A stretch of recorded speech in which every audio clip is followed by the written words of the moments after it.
अख्खा महाराष्ट्र रडतोय पण सरकारला काही दया येत नाही। आरोपींना भर रस्त्यामध्ये मारा। विजय वडेट्टीवार आता आक्रमक झालेत। असा मंत्री जात नसेल तर त्याला लाथ मारून हाकलून द्या।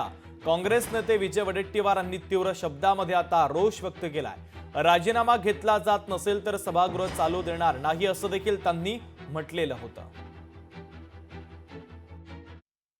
अख्खा महाराष्ट्र ते बघून सहन करण्याच्या पलीकडचा आहे, पण सरकारला अजूनही दया येते त्या माणसाची। हे यापेक्षा निर्दयीपणा सरकारचा काय असू शकेल? अहो, देवेंद्रजींना आमचं आव्हान आहे, आता इतकी इज्जत घालवू नका पुढे काही महाराष्ट्राची। तुम्हाला प्रचंड बहुमत आहे, अशा मंत्र्याला लाथ मारून काढा।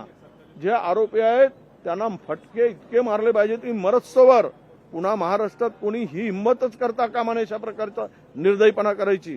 जोपर्यंत काढणार नाही तोपर्यंत आम्ही शांत बसणार नाही आणि सभागृहामध्ये सुद्धा आम्ही कामकाज होऊ देणार नाही, हा आम्ही निर्णय घेतलेला आहे।